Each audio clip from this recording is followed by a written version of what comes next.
یہ سیدھی سی بات ہے. اور اس کی بدعت کی مختلف قسم کی قسمیں ہیں. کئی ایسی بدعات ہیں جو انسان کو کفر تک پہنچا دیتی ہے. جیسے جو بنیادی ایمان ہے، اللہ پر ایمان لانا، اس کے رسولوں پر، اس کی کتابوں پر، فرشتوں پر، قدر کے اچھے اور برے ہونے پر، اور جتنے بھی بنیادی ایمان کی صورتیں ہیں، ان اعتقادات میں نئی چیزیں ایجاد کر لینا اور اس عقیدے کے اندر ایک اپنا نیا عقیدہ بنا لینا، وہ کیا ہے؟ وہ بھی بدعت ہے. اور یہ ایسی بدعت ہے جو انسان کو کفر کے درجے پہ بھی لے جاتی ہے.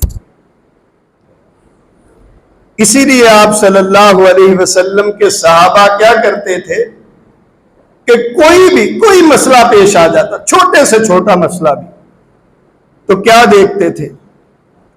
اگر کوئی سامنے حکم ہوتا اللہ اور اس کے رسول کا تو اس کے مطابق کرتے، اگر نہ ہوتا تو نبی کریم صلی اللہ علیہ وسلم کی خدمت میں حاضر ہو کے پوچھ لیتے کہ اللہ کے نبی، میں نے یہ معاملہ کرنا ہے، آپ کا کیا حکم ہے؟ نبی کریم صلی اللہ علیہ وسلم ان کی رہنمائی فرما دیتے، اور وہ سارے کے سارے احکامات اب ہمارے سامنے موجود ہیں. ایک ایپ موبائل کی، اس میں جتنے بھی فرامین ہیں نبی کریم صلی اللہ علیہ وسلم کے موجود ہیں، آپ وہ کتابیں کھول کے 1 سیکنڈ میں اپنے موبائل سے دیکھ سکتے ہیں. اور کئی بدعات ایسی ہیں جو حقیقت میں بدعات ہیں، جن کا تو قرآن مجید اور حدیث میں تو کوئی خیال بھی نہیں ہے نا، یا اس جیسا کوئی ایسا عمل بھی نبی کریم صلی اللہ علیہ وسلم کی ذات سے ثابت نہیں ہے.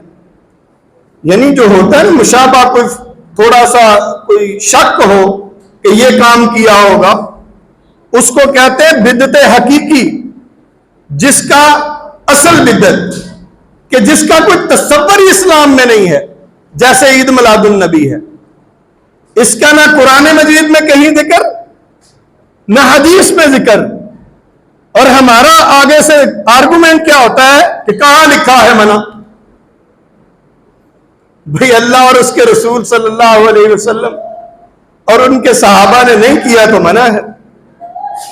یہ سمپل سا فارمولہ ہے، اس میں سمجھنے والی کوئی راکٹ سائنس تو ہے نہیں جس کو ہم سمجھ نہیں سکتے.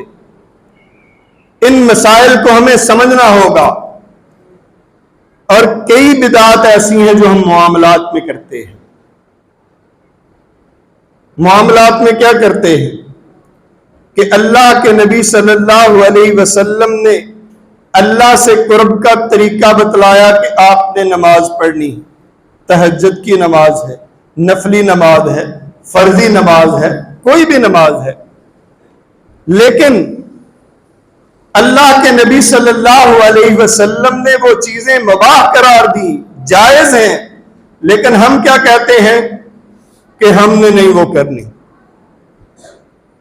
جیسے کئی آدمی اللہ کے تقرب حاصل کرنے کے لیے کئی دن کسی سے بولتے ہی نہیں ہیں، چپ کر روزہ رکھ لیتے ہیں. یہ تقرب کا کون سا طریقہ ہے اللہ سے حاصل کرنے کا؟ کہ اللہ کے نبی صلی اللہ علیہ وسلم تو فرما رہے ہیں کہ تم جا رہے ہو، ابھی اپنے مسلمان بھائی کو ملے ہو، یہ دیوار آپ اس دروازے سے گزرے ہو، دوسرا اس دروازے سے گزرا ہے، دوبارہ پھر ملے ہو تو ایک دوسرے کو سلام کرو. اور ہم نے چپ کر روزہ رکھا ہوگا کہ ہم نے بولنا ہی نہیں. یہ اللہ کا تقرب حاصل کر رہے ہیں. کئی دن بھوکے رہنا جی، اس سے اللہ ہمارے قریب ہو جائے گا، اللہ ہمیں پسند کرنا شروع کر دے گا. تو وہ چیزیں جو اللہ اور اس کے رسول نے جائز قرار دی ہیں، ان سے اجتناب کرنا، ان کو نہ کرنا بھی بدعت ہے. اور وہ جو نبی کریم صلی اللہ علیہ وسلم اور قرآن مجید میں اس کے احکامات موجود ہیں، عبادات کے طریقے موجود ہیں، ان طریقوں کو چھوڑ کے کوئی اور طریقہ تلاش کر لینا وہ بھی بدعت ہے.